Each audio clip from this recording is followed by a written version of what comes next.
ইসলামী জিন্দেগি গঠনের প্রথম মূলনীতি হলো লিল্লাহিয়াত। আমার জীবনের যা কিছু যাবতীয় আয়োজন, আমার জীবনের সব কিছু হবে একমাত্র একজনকে সন্তুষ্ট করার জন্য। তিনি কে? ইন্না সলাতি ওয়া নুসুকি ওয়া মাহইয়ায়া ওয়া মামাতি লিল্লাহি রাব্বিল আলামিন। আল্লাহু আকবার। নামাজ আমার তোমারই জন্য, কুরবানি ওগো তোমারই জন্য, বেঁচে থাকা মরে যাওয়া, রাজপথে মিছিল করা, জেল খাটা জরিমানা তোমার জন্য। নামাজ আমার তোমারই জন্য। কার জন্য? আর একটু বড় করে বলেন না, আমার জীবন কার জন্য? আমার জীবন, আমার মরণ, আমার বেঁচে থাকা, আমার রাজনীতি, আমার শিক্ষানীতি, অর্থনীতি সব কিছু হবে একজনকে সন্তুষ্ট করার জন্য। তিনি কে? আমার ভাইরা, আমার জীবন তৈরির পিছনে আমার পরিকল্পনা মন্ত্রীর কোনো পরিকল্পনা নাই। এর জন্য আমি আপনি আমার জীবনের তামাম জিন্দগিটা উৎসর্গ করব আল্লাহর জন্য। কারণ আমার নেতার, আমার নেত্রীর, আমার এমপি মন্ত্রীর চারানার অবদান আমার জীবনের মাঝে নাই, ঠিক কি না? এমনকি আমার বাবা মা, তাদেরও কোনো অবদান নাই, বরং 16 আনা অবদান কার?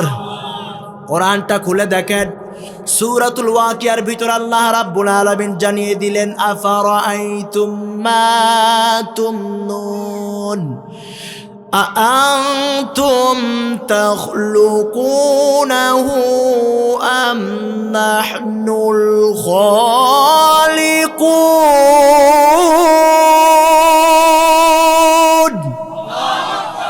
আল্লাহ রাব্বুল আলামিন বলেন, ও মানব আর মানবী, তোমরা যখন পরস্পর মিলিত হয়ে যাও, তোমরা যখন বীর্যপাত ঘটাও, এত সুন্দর মানুষটা তোমরা বানাও না, আমি আল্লাহ বানাই। কে বানান?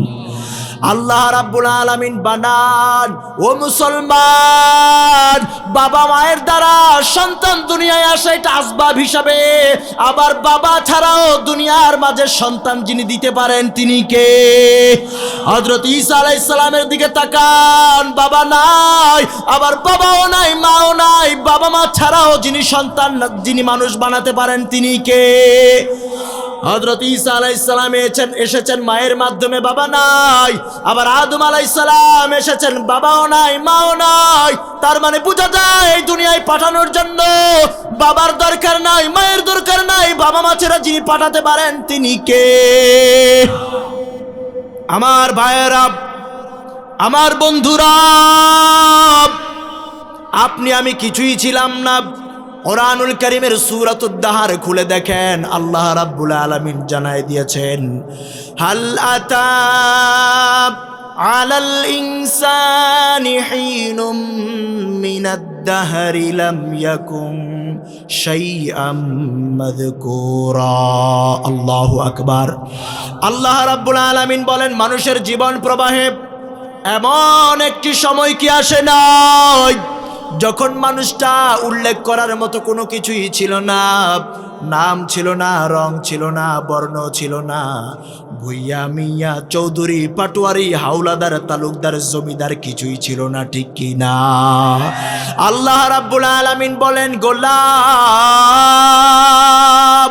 আমি আল্লাহ এক ফোঁটা নাপাক পানির মাধ্যমে মায়ের রেহম নামক কারখানায় স্থাপন করে অস্তিত্ব দিয়া দিলাম। আল্লাহু আকবার।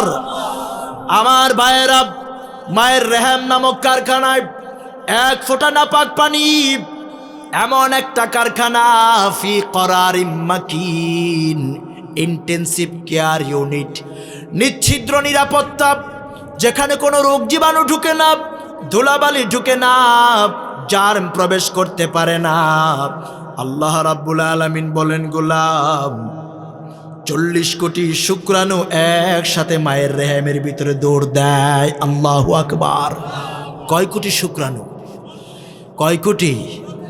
40 কোটি শুক্রাণু মায়ের রেহেমের ভিতরে দৌড়াদৌড়ি শুরু করে দেয়। আল্লাহ রাব্বুল আলামিন যদি চাইতেন 40 কোটি শুক্রাণু থেকে 40 কোটি মানুষ বানাতে পারতেন, কিন্তু আল্লাহ রাব্বুল আলামিন সব কয়টা শুক্রাণুকে ডেস্ট্রয় করে দিয়া, ধ্বংস করে দিয়া, আপনি নামক শুক্রাণু, আমি নামক শুক্রাণুটাকে যিনি বাঁচায়া দিলেন তিনি কে? আর একটু বড় করে বলেন না আল্লাহ। আর একটু জবানটা ছেড়ে দিয়ে বলেন না আল্লাহ। আমার ভাইয়েরা, বন্ধুরা, এক ফোঁটা নাপাক পানি মায়ের রেহেমের ভিতরে জায়গা দেওয়ার পর 40 দিন পরে সেখান থেকে এক ফোঁটা পানিকে আল্লাহ একটা জমাট রক্তপিণ্ড বানায়া দেন। তার 40 দিন পরে ফাখলাকনাল আলাকাতা মুদগা, তার 40 দিন পর সেই জমাট রক্তপিণ্ডটাকে ছোট্ট একটা গোশতের টুকরা যিনি বানান তিনি কে? ছোট্ট গোশতের টুকরাটার ভিতরে ছোট্ট বডিটাকে 40 দিন পর আল্লাহ রাব্বুল আলামিন কি করেন? সূরাতুল মুমিনুন খুলে দেখেন, আল্লাহ রাব্বুল আলামিন বলেন, ফাখলাকনাল মুদগাতা ইযামা,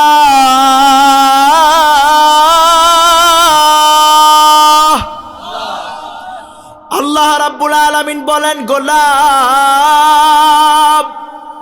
ছোট্ট বডিটা, ছোট্ট গোশতের টুকরাটা দেখতে ভালো দেখায় না, সেই ছোট্ট গোশতের টুকরাটার ভিতরে আমি আল্লাহ চিকন চিকন 206টা হাড্ডি আমি আল্লাহ ঢুকায়া দিলাম। আল্লাহু আকবার।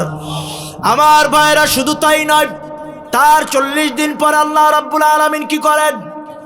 فكسونا العظام لحما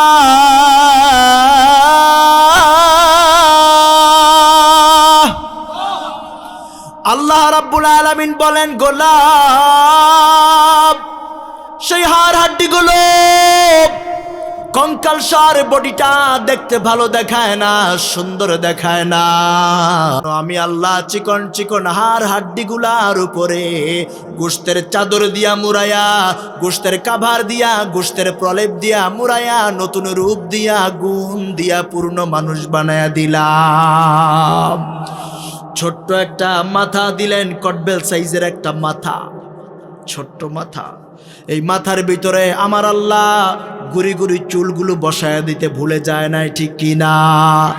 ছোট্ট মাথা, কটবেল সাইজের ছোট্ট মাথা, এটার ভিতরে আমার আল্লাহ তাআলা পানির উপরে ভাসমান মগজ দিতেও ভুলে যায় নাই। সুবহানাল্লাহ।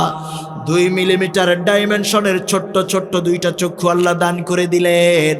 আপনাকেও দেখি, কলিজার টুকরা আব্বা আম্মাকেও দেখি, দূর আকাশের চাঁদ তারাগুলারেও দেখতে কষ্ট হয় না, ঠিক কি না? 2 মিলিমিটার ডাইমেনশনের ছোট্ট ছোট্ট 2টা চক্ষু আল্লাহ দিলেন। গোলাম, শুধুমাত্র এই চোখের নিয়ামতের শুকরিয়া আদায় করে শেষ করা যায় না, ঠিক কিনা বলেন? ডক্টর উইলিয়াম ফ্রে নামক একজন চিকিৎসা বিজ্ঞানী, একজন মেডিকেল সায়েন্টিস্ট, ফরাসি বিজ্ঞানী, তিনি 15 বছর চোখের অসাধারণ ডিজাইন নিয়ে গবেষণার পর বলছেন, human eyes can identify more than 10 million colours. মানব চক্ষু এট এ টাইম 10 মিলিয়নেরও বেশি রং শনাক্ত করতে পারে। আল্লাহু আকবার। তিনি বলছেন, আমি মনে করেছিলাম চোখের পানিটা শুধুমাত্র পানি, কিন্তু না, আমার 15 বছর গবেষণার রেজাল্ট আমাকে বলছে আল্লাহ তাআলা 4টা পদার্থের সংমিশ্রণে চোখের পানিটা তৈরি করে দিয়েছেন। কয়টা? পানি, তেল, শ্লেষা, ইলেকট্রোলাইট। পানি, তেল, শ্লেষা, ইলেকট্রোলাইট, এই 4টা পদার্থের সংমিশ্রণে আল্লাহ তাআলা চোখের পানিটা তৈরি করেছেন। এবার আসুন, আল্লাহ তাআলা যদি শুধু চোখের পানিটা পানি দিয়ে তৈরি করতেন, আর আপনি আমি যদি শীত প্রধান দেশে বসবাস করতাম, তাহলে চোখের পানিটা জমে কি হতো? দেখুন, পড়াশোনার সুবাদে ইউরোপের ছোট্ট একটা দেশে, আমি ইউরোপের একটা জায়গায় আমি অবস্থান করি। তো গত কিছুদিন আগে আমি দেখলাম জার্মানিতে, সুইজারল্যান্ডে, তারপর নেদারল্যান্ড, বেলজিয়াম, লুক্সেমবার্গ, সাইপ্রাস, এই দেশগুলোতে আরও 1-1.5 মাস আগে যখন আমি দেশগুলোতে সফর করলাম, আমি দেখলাম প্রায় আরও 1-1.5 মাস আগে সেই দেশগুলোতে টেম্পারেচার ছিল -7-8 ডিগ্রি সেলসিয়াস। বর্তমানে আমাদের দেশে আজকেও সম্ভবত কখনো কখনো দেখলাম 25 ডিগ্রি, 22 থেকে 25 ডিগ্রি সেলসিয়াস টেম্পারেচার। কিন্তু ওই দেশগুলোতে বর্তমানে সম্ভবত -10 ক্রস করে গেছে, এত ঠান্ডা। এই পৃথিবীর সব থেকে শীতল জায়গা রাশিয়ার উত্তরপ্রদেশের জায়গাটার নাম হলো ওইমিয়াকন। কি নাম? ওইমিয়াকন। ওই অঞ্চলে সাধারণ শীতে, স্বাভাবিক শীতের মধ্যে টেম্পারেচার থাকে -45 থেকে শুরু করে, এটা যদি প্রচণ্ড শীত হয় তখন -75 to 80 ডিগ্রি পর্যন্ত চলে যায়। আল্লাহু আকবার বলেন। আরো সহজ করে দিই, আপনার আমার ঘরের মধ্যে যে ডিপ ফ্রিজগুলো আছে, ফ্রিজ আছে না, মাছ রাখেন, মাংস রাখেন, রাখার পরে মাছ মাংসগুলারে বরফ বানায় ফেলে, আইস বানায় ফেলে, ঠিক না? এই ফ্রিজের মধ্যে টেম্পারেচার থাকে -18 থেকে 20-25। এই -18 থেকে 20-25 ডিগ্রি সেলসিয়াসে আপনার ফ্রিজের মাংসগুলো, মাছগুলো বরফ জমে যায়, আইস হয়ে যায়। রাশিয়ার উত্তরপ্রদেশের ওইমিয়াকন অঞ্চলে টেম্পারেচার থাকে -45, -45 ডিগ্রি থেকে শুরু করে -75 থেকে 80 ডিগ্রি পর্যন্ত। একটু চিন্তা করা যায়, উত্তপ্ত গরম পানিটাকে ধরে যদি আপনি নিক্ষেপ করেন উপরে, ওটা জমিনে পড়ার আগে বরফ হয়ে যায়। গরম পানিটা উপরে ছুড়ে দিলে নিচে পড়ার আগে বরফ জমে যায়। সুবহানাল্লাহ পড়েন। ওই অঞ্চলে যদি আপনি হতেন, আমি হতাম, আর চোখে যদি শুধুমাত্র পানি থাকতো, তাহলে কি হতো? বরফ জমে যেত, ঠিক না? এবার আসুন, আল্লাহ তাআলা শুধু পানি দিলেন না, বরফ জমে যেতে পারে, শুধুমাত্র তেল দিয়েও তো চোখের পানিটা তৈরি করলেন না। তেল দিয়েছেন, শুধুমাত্র যদি তেল দিতেন, এই যে আসার পথে আপনাদের যে বাজার আছে, বেড়াখোলা বাজারে যদি আপনি দাঁড়ায় থাকেন, তো এই গাড়ি ঘোড়া আসা যাওয়ার ফলে ধুলাবালি উড়ে যদি এসে চোখের উপর পড়ে, আর চোখের মাঝে আছে কি? তেল। তেলের উপর যদি ধুলাবালি পড়ে, একেবারে ক্রিস্টাল ক্লিয়ার দেখতে পারবেন? কি হবে? ঘোলাটে হয়ে যাবে, জমাট বেঁধে যাবে, আপনি কিছুই দেখতে পারবেন না। সুবহানাল্লাহ পড়েন। আল্লাহ কত কুদরতওয়ালা আল্লাহ! আল্লাহ পানি দিলেন না, জমাট বেঁধে যেতে পারে শীত প্রধান দেশে থাকলে। আবার শুধু তেল দিলেন না, ধুলাবালিতে ঘোলাটে হয়ে যেতে পারে। আল্লাহ পানি দিলেন, তেল দিলেন, শ্লেষা দিলেন, ইলেকট্রোলাইট দিলেন। 4টা পদার্থের সংমিশ্রণে উপরে এবং নিচে 2জন ফেরেশতার গার্ডের মাধ্যমে আল্লাহ চোখটাকে হেফাজত করে দিলেন। সুবহানাল্লাহ। আমার ভাইয়েরা, বন্ধুরা, মায়ের পেটের ভিতরে ছোট্ট একটা হাতের তালু, পয়সার মতো কয়েন সাইজের ছোট্ট হাতের তালু, এই হাতের তালুর মধ্যে রেখাগুলো দিয়ে দিতে ভুলে যায় নাই। সুবহানাল্লাহ। 1-1.5 ইঞ্চি আঙ্গুল, এই আঙ্গুলের মাথার মধ্যে গুড়ি গুড়ি নখগুলো বসায় দিতে ভুলে যায় নাই। ছোট্ট একটা গোশতের টুকরা, নরম একটা গোশতের টুকরা, সবার মুখের মাঝে জিহ্বাটা আছে না নাই? ছোট্ট একটা জিহ্বা 10,000 টেস্ট রিসিপ্টার দিয়ে এত সুন্দর করে সাজালেন। কুমিল্লার মাতৃভান্ডারের রসমলাই জিহ্বার মধ্যে দিলে মজা আছে না নাই? ডুক গিল্লাম ইদিতার মু এখন জিহ্বার মধ্যে পানি এসে পড়ছে অনেকেরই। এই কুমিল্লার মাতৃভান্ডারের রসমলাই বাংলাদেশি মানুষ পৃথিবীর যেখানেই থাকুক, এটার সাথে পরিচয় আছে না নাই? কুমিল্লার মাতৃভান্ডারের রসমলাই, টাঙ্গাইলের চমচম, নাটোরের কাঁচা গোলা, মুক্তাগাছার মন্ডা, বগুড়ার দই, আর আপনাদের বেড়াখলার একটুখানি খই জিহ্বার মধ্যে দিলে মজা আছে না নাই? এই মেকানিজম, এই কুদরত যিনি সেট করে দিলেন, তিনি কে? আমার ভাইয়েরা, বন্ধুরা, মায়ের পেটের ভিতরে ছোট্ট বডিটা, নরম তুলতুলে মাথা, মায়ের পাঁজরের হাড্ডির সঙ্গে টাচ লাগবে, বাঁকা হয়ে যেতে পারে। সেজন্য আল্লাহ রাব্বুল আলামিন মায়ের পেটের ভিতরে পানির উপরে ভাসমান নরম তুলতুলে বেলুনের মতো একটা বিছানা বানাই দিয়েছেন। আল্লাহু আকবার। 16 আনা অবদানকার ও মুসলমান, রুহুটা দেওয়ার পরে মায়ের পেটের ভিতরে আপনি আমি ক্ষুধার যন্ত্রণায় কাতর হয়ে গেলাম। ওই সময় যদি মা মা বলে আমার আপনার কলিজাটা ফেটেও যেত। আমার মায়ের একটা ফোঁটা পানি আপনার আমার গলায় দেওয়ার ক্ষমতা ছিল না, ঠিক কি না? দুনিয়ার কেউ খবর নেয় নাই, আমার পীর সাহেব হুজুর আমার খবর নেয় নাই।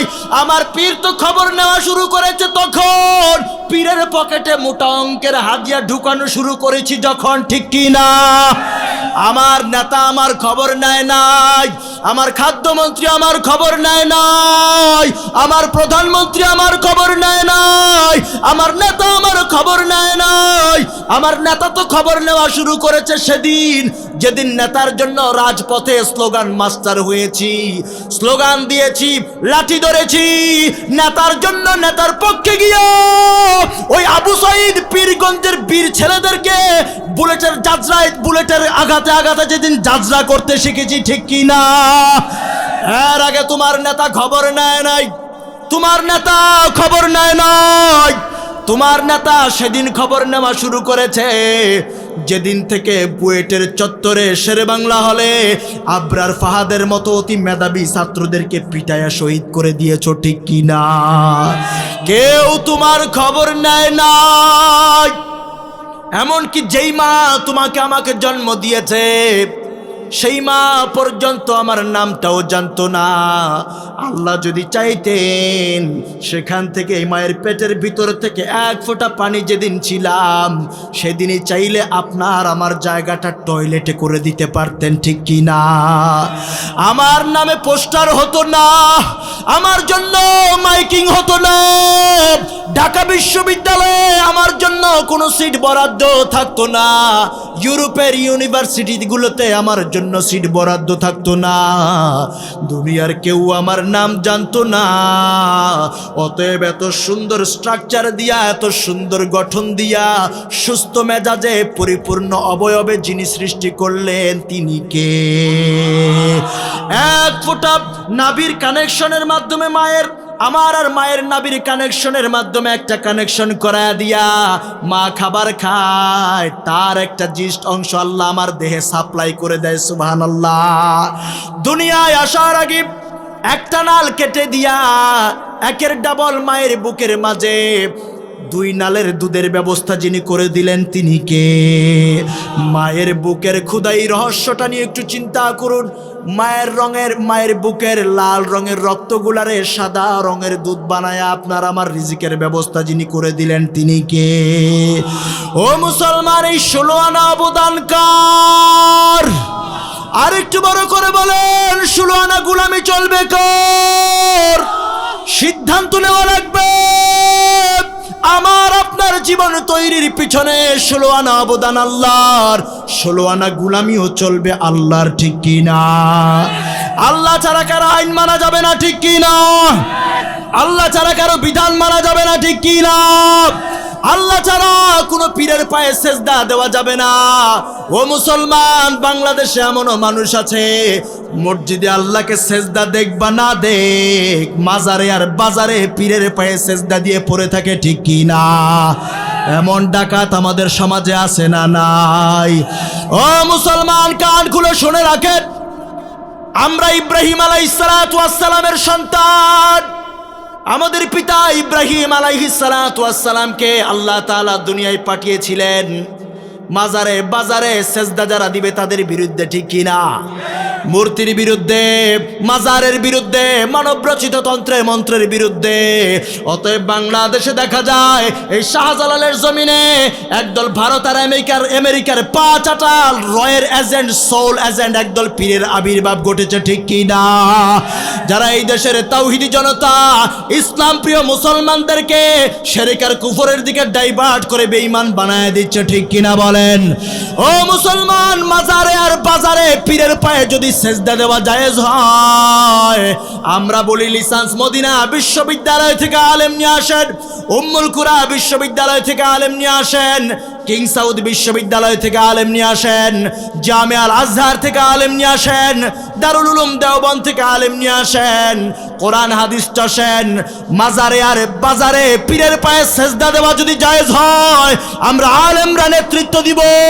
আর মাজারে পীরের পায়ে সেজদা দেওয়া যদি জায়েজ না হয়, আলেমদের, এই দেশের গভর্নমেন্টের দায়িত্ব হলো ওই ভণ্ডদেরকে ধরে ধরে, ওই ভারত আর আমেরিকার পা চাটা গোলাম পীরদেরকে ধরে ধরে বাইতুল মুকাররমে জুমার সালাতের পরে প্রকাশ্যে স্কয়ারের সামনে ফাঁসির কাস্টে ঝুলাই দেওয়া লাগবে, ঠিক কি না?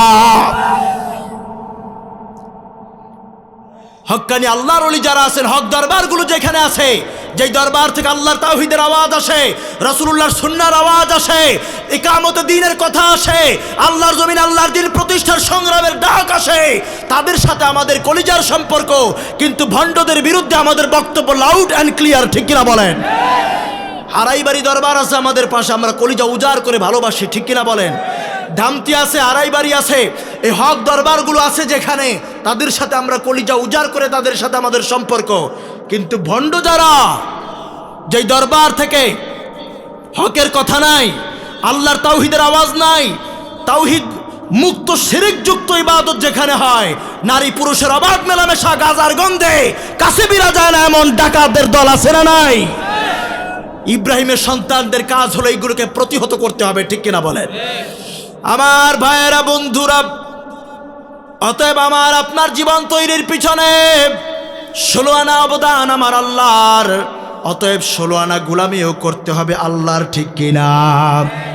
ইসলামী জিন্দগি, ইমানি জিন্দগি গঠনের প্রথম মূলনীতি হলো লিল্লাহিয়াত।